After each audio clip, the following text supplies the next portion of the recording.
Дараагийн мэдээг хүргэе. За олон жилийн турш яригдж байгаа гэр бүлийн тухай хуулийг шинжлэх ажил хууль зүйн дотоод хэргийн яамд хариалагдж байна. За урьдчилан боловсруулсан төсөлд гэр бүл цуцлалт дээр эвлэрэх хугацаа олгохгүй байх. Гэр бүл батлуулахаас өмнө гэрээ байгуулсан байх. За хамтран амьдрагчдын эд хөрөнгийн болоод хүүхэд хамгааллын асуудлуудыг наривчилсан зохицуултыг оруулахар болжээ.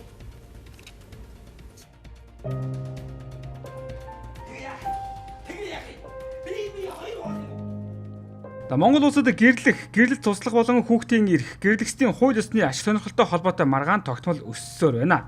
За гэр бүлийн тухай хуулиар шийдэгдсэн нийт хэргийн 10.1 хувийг эзэлж байгаа юм. За гэрлэлт дуусгуур болох харилцаанд хамгийн ихээр хүүхдийн эрх шиг хөндөгдөж байгаа нь энэ чиглэлд илүү наривчилсан хууль эрх зүйн зохицуулалт шаардлагатай байгааг харуулж байгаа юм. За тэгвэл уг хуулийн шинжилсэн заалтуудаас танилцуулбал гэрлэлтэд бүртгүүлээгүй иргэд буюу хамтран амьдрагчийн эрхийг зохицуулахаар тусгажээ. За 2014-өөс 2022 оны хооронд эцэг эх нь гэрэлтэд бүртгүүлээгүй үед 22,924 хүүхэд мэндэлсэн нь хамтран амьдрах хэлбэр түгээмэл байгааг харуулж байгаа юм.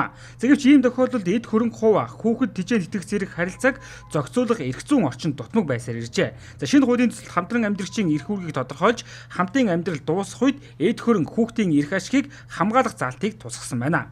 За шинэ хуулийн төсөлд гэрлэгчид гэрэлтийн гэрээ байгуулах зохицуулалт оржээ. Гэрэлтийн гэрээ нь өрхийн төсөв, зардлыг хуваарлалт, гэрэл туслах үед эд хөрөнгийг хэрхэн хуваахуулан эд хөрөнгөтэй холбоотой бусад нөхцөлийг иргэний хуульд нийцүүлэн урьдчилан тохирох боломжийг олгодог байна. Мөн гэрэлтийг туслах тусгай журамд шинжилэн оруулсан зохицуулалт нь гэрлэгчид эвлэрэх боломжгүй байнгын хүчирхийлэл дарамт зэрэг нь гэр бүлийн гишүүдийн амнаас эрүүл мэнд, хүүхдийн хүмүүжилд ноцтой аюул занал учруулж болзошгүй. Эсвэл тодорхой хугацаанд хамтран амьдраагүй тохиолдолд шүүх эвлэрүүлэх арга хэмжээ авахгүйгээр гэрлэлтийг шууд цуцлах боломжтойгоор тусгаж өгчээ. За хуулийн шийдэлсэн найруулгад эцэг эх байх эрхийг хязгаарлах сэргээх залт мөн шинжлэгдэжээ. За мөн эрхийг буцаан сэргээхдээ эцэг эхийг заавал сургалтанд хамруулсан байх шаардлагыг тусгасан байна.